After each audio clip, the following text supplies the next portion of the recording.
Now for myself, I'm really excited for the month of September because we have some massive games coming up and it's like an amazing variety. We have our Champions League games against Bayern Munich and Benfica. How can you not be excited for that? Then we have a cup game against Lincoln where we get to see youth players hopefully getting opportunities. And we have some big games coming up in the league with Brighton, Man United, and Brentford kicks everything off for us right now. Brentford have been a pretty pesky type of team for us recently. Last season, we somehow got 4 points against them, even though at times we weren't necessarily the better team. The last time we beat them at home was courtesy of Nicholas Jackson. And who would have thought when he got that winner to make it 2-0 that he'd be out the door 9 months later? That's the game we're playing. Nico out, Omega in. Now, we could be complacent and believe that without Thomas Frank at Brentford, that they're there for the taking, they're easy pickings. And you might have thought that when you saw Nottingham Forest thrash them at the start of the season.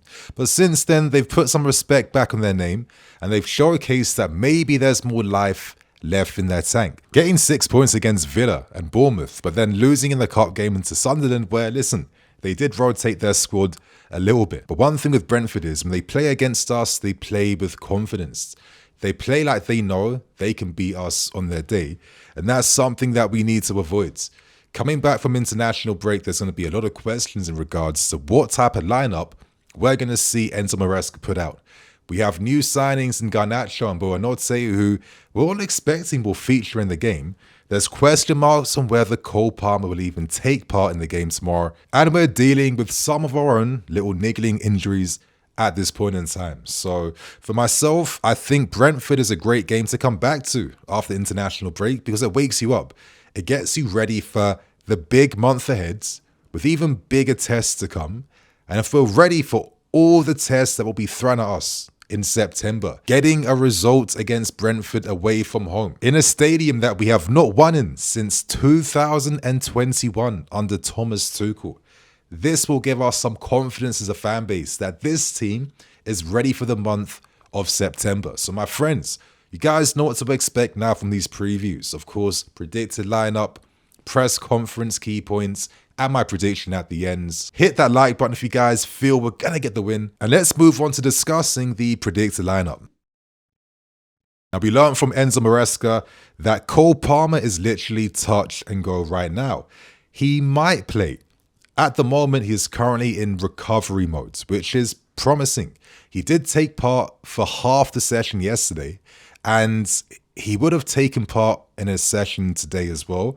Hopefully, he's okay. But in my opinion, knowing that Bayern Munich is going to be in the next few days after Brentford, do not risk this guy just yet. Get him fit and ready for Bayern Munich.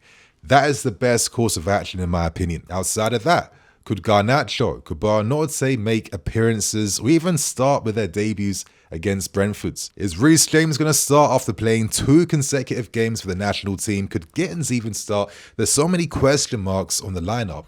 And for that reason, I'm doing a first half lineup and second half lineup. First half lineup, I have Joao Pedro up front. Behind him, Gittins on the left-hand side. I have Esteval playing in the middle, and I have Neto on the right-hand side. Midfield of Enzo and Caicedo. And in defense of Cucurella, Chalobah, Tosin, Gusto, and Sanchez in goal.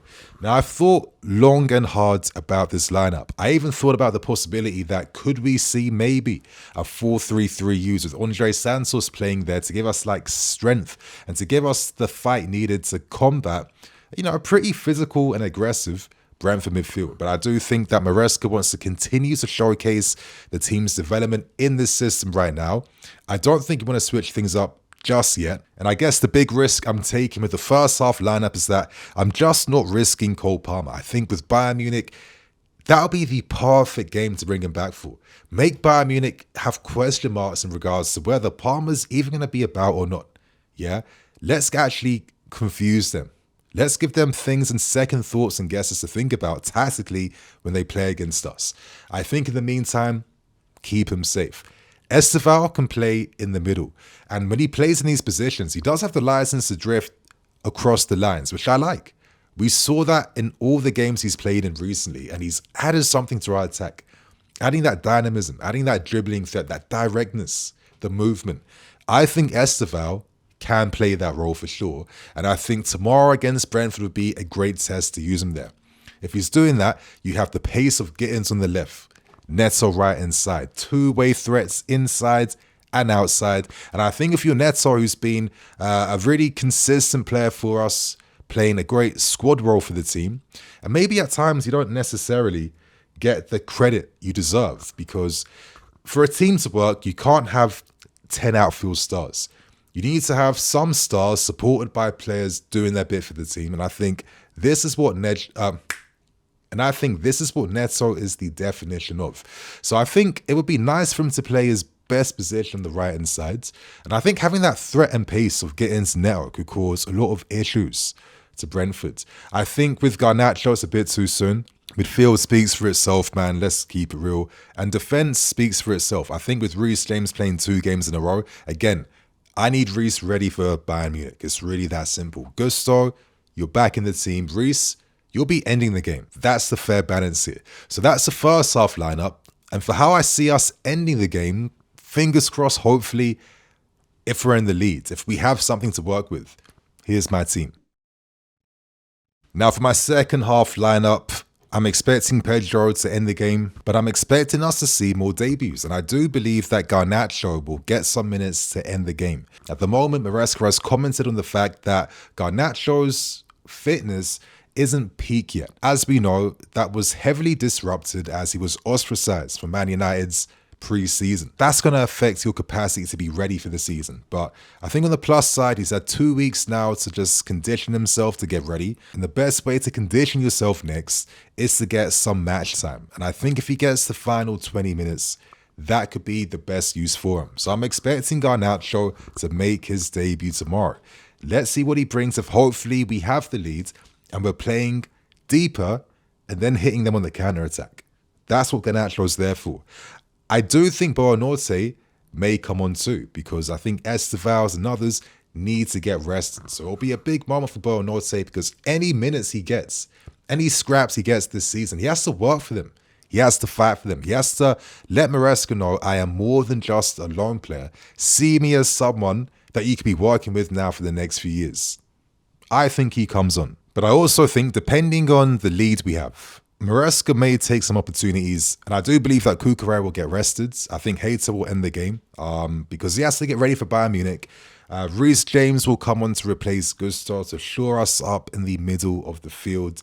And if we have a good lead, I think Wesley Fofana may also come on as well too, of course, to continue his conditioning on the field. So that's my first half lineup and my second half lineup. Could we see surprises? Potentially, who knows? But my friends, leave your thoughts and opinions right now. Do you agree? Do you disagree? What's your lineup? Get commenting right now. Ending things with some of the key points from the press conference, we got some injury updates. As we know, Liam Delap out for the next 10 to 12 weeks. This could be November, December, potentially early January. Let's watch his space. Cole Palmer is recovering, and he is touch and go depending on how he performs in training sessions as well. Maresca was then asked about Nicholas Jackson and whether he would have liked to have kept him. Sometimes I don't get why these journalists ask these nonsensical questions, because you'll never get a real answer. And it's just like filler that wastes everyone's time. And I just feel like sometimes when I cover this part, this is why I'm putting this near the end of videos now, because you're not normally getting the most like insightful, exciting discussions from these press conferences. And it's a bit frustrating because of these dead questions. What was the answer to that?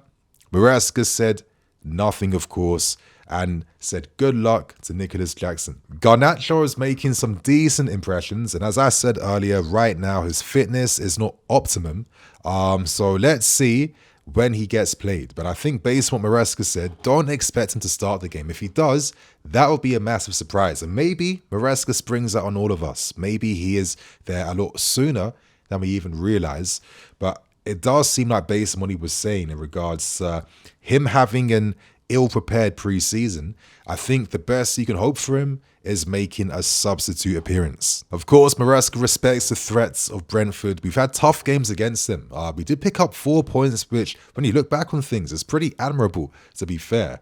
But in that 0-0 game, I thought Brentford were the better team. And in the 2-1 win at home, they really pushed us in that second half. And they were the first team that I stress that kind of clocked how to find a way to play past us. And then other teams started to copy when they realized that we burnt out in the final 30 minutes. So I think we're a different team now. So it'll be exciting to see how better we are compared to last season. And for the final 2 questions, of course, Maresca was asked about us having one of the best defensive records in the entire league since February, which is fair because we aren't holding L's and holding these losses. And Maresca said, listen, we attack goods, we create goods. We build danger in the right way with our defense in terms of how we press from the front, in the middle and at the back. Right now, I'm seeing a lot of balance. I'm impressed with things. And in my opinion, this culminated in that performance against Paris Saint-Germain, which is a testament to the growth that we have seen under Enzo Maresca. But as Maresca says, at the moment, it's all about continuing to improve and evolve. And I find the evolve part interesting because I think there's a lot more to come from us, and we will get there as the season goes on. And of course, for the final question, he was asked about these FA charges, and obviously he says the club feel confident about finding a solution, but he has nothing to add to this because all he can control is what happens on the field. So that's the press conference out the way. And ending things with my match prediction. I don't know why I'm feeling this way, and I could be mistaken, but I am predicting a 3-0 win tomorrow. I think the team are coming back in good form, good confidence, good spirits, and I just think that we can take Brentford on with our pace, with our improvements in our team, with the finishing qualities we have right now. We're a bit of like a slight different kettle of fish compared to what Brentford played against last season. And without having Thomas Frank, who was really like an underrated tactical weapon for Brentford, I think we can upset them and get our first win at the gtech Community Stadium since 2021. So my friends, I hope you guys enjoyed this preview. Leave your thoughts and opinions below, and I'll catch you guys tonight on match day. Love. Cool.